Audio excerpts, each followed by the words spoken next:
আসসালামু আলাইকুম। আশা করি সকলেই ভালো আছেন। প্রিয় চাকরি প্রত্যাশী ভাই বোনেরা, জনপ্রশাসন মন্ত্রণালয়ে যে নিয়োগ সার্কুলারটা প্রকাশ করা হয়েছিল, বর্তমানে কিন্তু এটাতে আবেদন চলমান রয়েছে এবং এটা কিন্তু একটা সরকারি নিয়োগ সার্কুলার, রাজস্ব খাতভুক্ত নিয়োগ সার্কুলার। তো আজকের এই ভিডিওর মাধ্যমে এই নিয়োগ সার্কুলার নিয়ে আপনাদেরকে তথ্যগুলো জানানোর চেষ্টা করব। এখানে কিন্তু পদের নাম, পদসংখ্যা, শিক্ষাগত যোগ্যতা রয়েছে। আবার এটাতে আপনি এসএসসি পাস থেকে শুরু করে অনার্স ডিগ্রি পাস পর্যন্ত পদসংখ্যা রয়েছে। তো আপনারা আজকের এই ভিডিওটা সম্পূর্ণ শেষ পর্যন্ত দেখবেন। তাহলে আপনি এই নতুন নিয়োগ সার্কুলারটা রয়েছে জনপ্রশাসন মন্ত্রণালয়ে, এটা সম্পর্কে জানতে পারবেন। আবেদন কিভাবে করতে হয় এটাও আমি আপনাদেরকে এই ভিডিওর মাধ্যমে দেখাবো। শেষ পর্যন্ত দেখার জন্য অনুরোধ করা হইল। আর আমাদের ইউটিউব চ্যানেল থেকে যারা ভিডিওটা দেখতেছেন, চ্যানেলটি সাবস্ক্রাইব করে রাখবেন এবং ফেসবুক পেজ রয়েছে আমাদের job plus BD. Job plus BD থেকে যারা ভিডিওটা দেখতেছেন, পেজটি ফলো দিয়ে রাখবেন। তাহলে হবে কি, পরবর্তী যে নিয়োগ সার্কুলারগুলো আমরা দেবো সেগুলো কিন্তু আপনি সহজেই আপনার সামনে চলে আসবে। আপনি দেখে কিন্তু আবেদন করতে পারবেন। তো জনপ্রশাসন মন্ত্রণালয়ের নিম্নোক্ত রাজস্ব খাতভুক্ত নিয়োগ সার্কুলার, অর্থাৎ এটা কিন্তু সরকারি স্থায়ী রাজস্ব খাতভুক্ত নিয়োগ সার্কুলার, যেখানে বলা হয়েছে বাংলাদেশের প্রকৃত নাগরিকেরা আবেদন করতে পারবে, অর্থাৎ বাংলাদেশের যে কোনো জেলার যে কোনো প্রার্থীরা আবেদন করতে পারবেন। ছেলে মেয়ে উভয় প্রার্থীরাই কিন্তু আবেদন করতে পারবেন এবং আবেদনের জন্য লিঙ্ক দেওয়া রয়েছে mopa.teletalk.com বিডি লিঙ্ক থেকে আবেদন করতে হবে। তো প্রথম পদের নাম 60 মুদ্রাক্ষরী কাম কম্পিউটার অপারেটর, যেখানে কিন্তু 3টি পদ রয়েছে।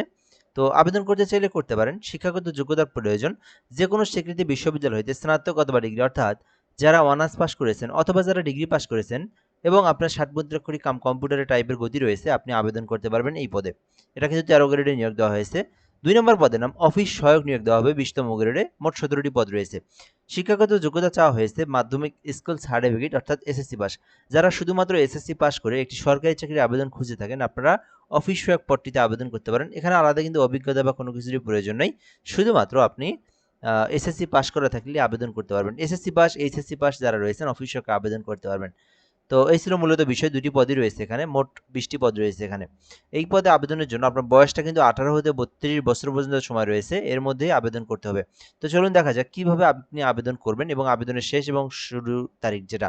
বর্তমানে কিন্তু এই নিয়োগ সার্কুলারে আবেদন চলমান রয়েছে এবং আবেদনটা কিন্তু চলমান থাকবে পুরো মে মাস, দেন একেবারে জুন মাসের 4 তারিখ পর্যন্ত, অর্থাৎ জুন জুনের 4 তারিখ 6 মাস 2026, ঠিক আছে?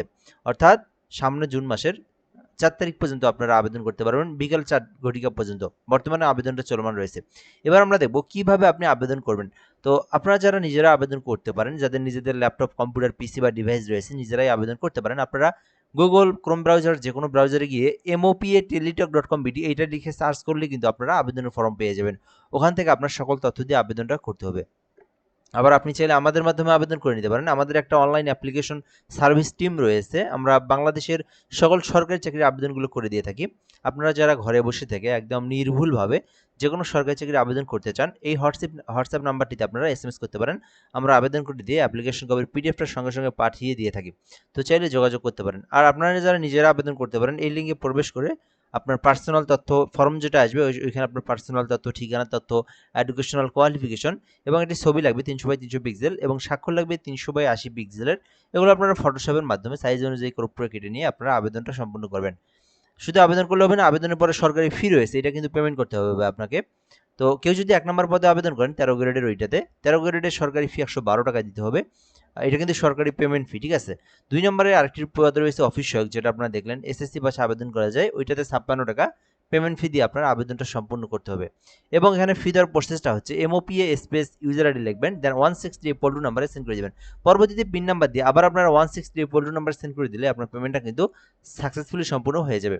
তো চাইলে আবেদনটি করতে পারেন। এটা কিন্তু সরকারি স্থায়ী রাজস্ব খাতভুক্ত নিয়োগ সার্কুলার, জনপ্রশাসন মন্ত্রণালয়ের একটি নিয়োগ সার্কুলার। ভিডিওটা এ পর্যন্তই। এই নিয়োগ সার্কুলার নিয়ে আপনার যদি কোনো কিছু জানার থেকে থাকে আপনি কমেন্ট করে বলতে পারেন, আমরা রিপ্লাই দিয়ে জানিয়ে দেবো ইনশাআল্লাহ। ধন্যবাদ, ভালো থাকবেন। আসসালামু আলাইকুম।